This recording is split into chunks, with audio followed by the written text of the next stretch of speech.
Vamos a ir a Chubut y a Río Negro, unas imágenes muy tristes, lamentable lo que está pasando con los incendios tremendos. Las llamas, la verdad que avanzaron y consumieron y arrasaron con casas, con propiedades enteras. Ahí estábamos viendo, miren lo que es eso. No, mira las casas. Hay personas heridas, hay muchos evacuados. personas desaparecidas también que no saben todavía dónde están, hay evacuados. Bueno, lo que se está viviendo es tremendo. No hace mucho tiempo también se vivió esto. Sí, pero esto, mira, vos sabés que es la primera vez que entra al Lago Puelo, sobre todo a la localidad del Hoyo. Tengo amigos que viven ahí, que estaban desesperados, y es la primera vez que entra a las casas el fuego. De hecho, por eso hay tantos evacuados y por eso está la gente están los desaparecidos. Y ellos dicen que de ninguna manera esto pudo haber sido espontáneo. O sea, que es algo pensado. Y, digamos, hecho como digo, no es alguien que apagó mal un fueguito. No, fue intencional. Fue intencional, y además, bueno, la suerte que está lloviendo desde las 2 de la mañana, ¿no? Sí, uno no puede entender que alguien haga esto a propósito, es irracional. Bueno, estamos viendo las imágenes, son verdaderamente muy graves, muy triste lo que está sucediendo. Vamos a hablar con Joaquín. Joaquín Guilere, jefe del Departamento de Bomberos del Hoyo de Chubut. Joaquín, ¿cómo estás? Gracias por la comunicación. Hola, buenas tardes. Hola Joaquín. Joaquín, a ver si nos podés contar un poco cuál es la situación que están viviendo, qué es lo que se sabe, qué es lo que esperan que pasen. Carla me decía que está lloviendo desde la madrugada, ¿esto es así? Sí, mira, te cuento más o menos cómo empezó la historia. El día de ayer, a las 4 de la tarde más o menos, empezó a haber una columna de humo en el sector, para que se den una idea, entre Bolsón y El Hoyo, a la altura del paralelo, del límite que divide las dos provincias, de Chubut con Río Negro. Ajá. Desde ahí hay mucha gente que vive en el bosque. Y todavía no se sabe bien por qué es lo que pasó, que se inició este incendio, ¿no? Y como ustedes decían ahí, el clima no acompañó para nada, porque era un día de mucho calor, mucho viento, hay mucha sequedad, no hay casi humedad, bueno. Y de ahí fue un caos, porque no había con qué atacar el fuego, había un viento muy grande que nunca he visto, digamos. Claro. Que uno por ahí tiene varios años en incendio, pero nunca ha visto así. Claro. Joaquín, esperamos, chicos. Acá estamos bajando ya, ¿no? Si me pueden sacar el sonido del video, porque no lo escucho a Joaquín. Gracias porque lo pierdo a Joaquín con el sonido del video. Joaquín, gracias, perdóname. Joaquín, ¿es una zona de muchas casas? Sí, para que te es un bosque con casas adentro. Ajá. Es así, hay mucha gente que vive en el bosque, mucha población dentro de lo que es el bosque, y bueno, y esto genera que por ahí uno está acostumbrado a trabajar en incendios de bosque, pero en incendios forestales, ¿viste? Claro. Acá es todo interfase, es bosque y casas a la vez. Claro. Ahora, Joaquín, ¿cuál es la especulación sobre el origen de los incendios? ¿Se habla de intencionalidad? ¿Cuál es la información que manejan ustedes? ¿De qué se podría tratar? ¿Hay negocios inmobiliarios involucrados? ¿Cuál es la teoría? No, mira, yo la verdad que en ese sentido no nos cuesta entender si hay algo de eso. El tema está que el primer incendio empieza a las 4 y después, alrededor de las 6 de la tarde, empieza otro incendio viniendo del Lago Puelo, para tener una idea de norte a sur. Nosotros somos los que estamos más al sur, entre Puelo y Bolsón, y eso fue que en un momento se juntaron los dos incendios y avanzaron. Claro, fueron dos focos de incendio. Claro, que te hacen pensar qué casualidad, ¿no? Los dos juntos. Uno era el que estaba prendido desde febrero, que no había podido ser apagado, pero sí controlado, y que se descontroló. Y el otro es este fuego nuevo. ¿No es así, Joaquín? No. Perdón, los bomberos del Bolsón me dijeron eso hoy a la mañana. De Bolsón, en la Costa del Ternero. Ese incendio todavía sigue, porque en las altas cumbres todavía no hay cómo llegar. Ahí llegan los medios aéreos, pero los medios aéreos, con el clima que está haciendo, con mucho viento, no pueden trabajar. Ese incendio está en la parte de Río Negro. Lo que yo te estoy contando está en la parte de Chubut, ¿sí? O sea, tenemos que debería ser del otro lado del cerro. Claro, en el otro lugar no hay casas. De un lado estaba un incendio y del otro lado del cerro empezó ayer. Claro. Joaquín, y en este lugar, porque estamos hablando de zona de casas. De 2 o 3 horas de un incendio arranca otro incendio que después, bueno, fue el que más daño causó porque fue muy rápido.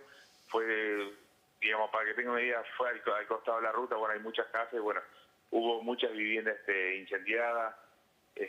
Pero nada, Joaquín, la verdad que fue un caos. Con respecto a esto que decís de las viviendas incendiadas, bueno, el Lago Puelo siempre venía como casi al borde, casi al margen, lo mismo el hoyo en todos los incendios de los últimos años en la zona, pero esta vez entró y es la primera vez que entra a las casas. Vos mencionás esto, que hay muchas casas incendiadas, bueno, gente que falta. ¿Cuál es la situación con respecto a los habitantes y sus hogares?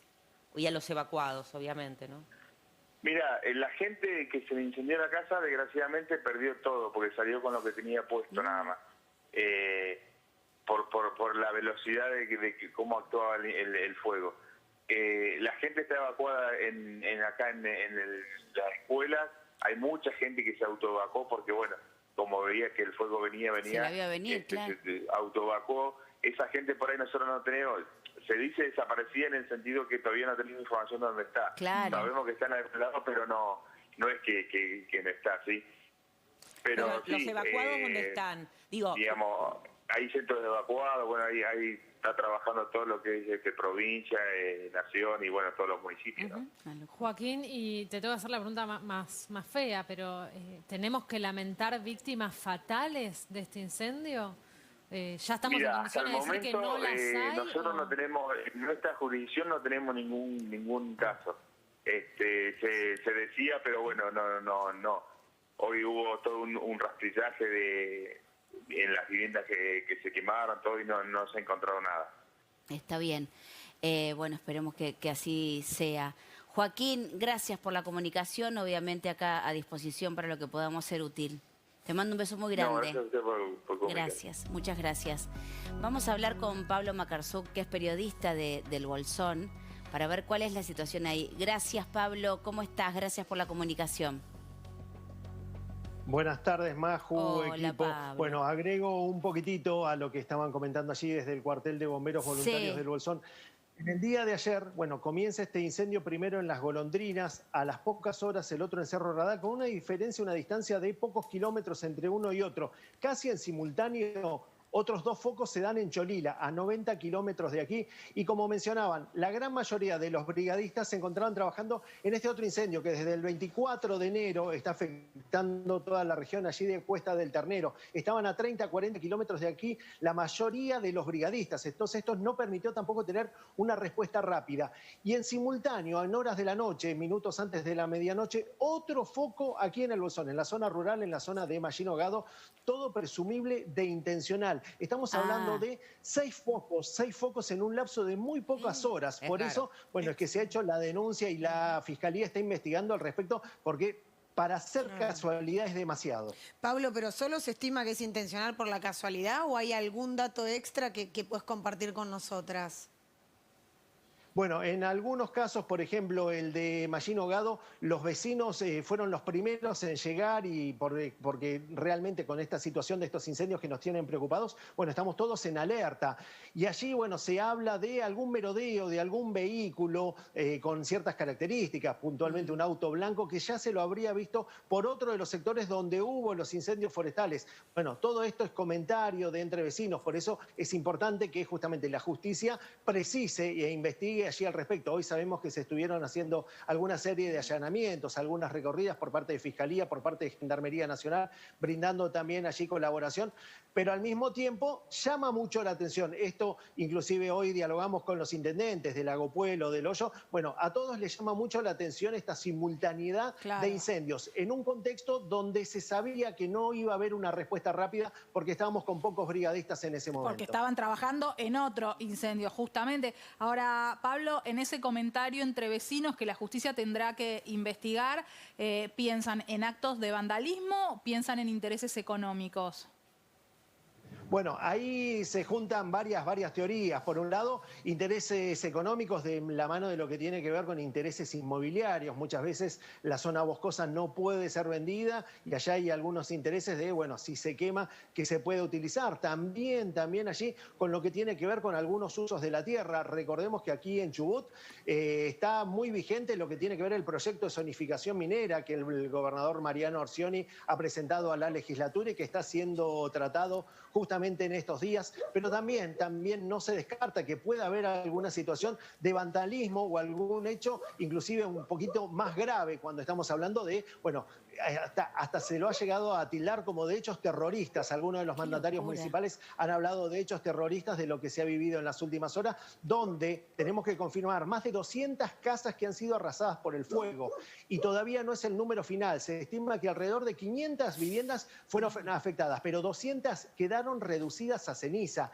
Innumerable cantidad de vehículos que no llegaron a poder ser puestos a salvo también quedaron allí consumidos y tal fue la magnitud del incendio que hoy recorríamos, charlábamos con los vecinos, lo que eran viviendas de madera, bueno, la madera no quedó nada, siempre suele quedar algo de carbón, algo de madera medio quemar, no, quedó solo ceniza, las chapas totalmente retorcidas y lo que era algún resto de alguna cocina, algún termotanque, es lo único que sobrevivió. Bueno, muchísima gente que se ha quedado sin nada. También con esto, muchísimo de lo que tiene que ver con el tendido eléctrico, de lo que tiene que ver con las comunicaciones, se han visto afectadas. Mínimo una semana, 10 días, El Hoyo y Lago Puelo quedarán sin electricidad. El Hoyo también está sin agua porque desde el lugar, desde la vertiente, desde el arroyo donde se tomaba agua, pasó el fuego y derritió absolutamente todo. Y también con todo lo que tiene que ver con las comunicaciones. Esto ha generado que mucha gente que quizás se ha autoevacuado o ha estado en algunos lugares y no puede cargar su celular, no tiene señal de celular, todavía no se ha puesto en contacto. Claro, no puede comunicarse.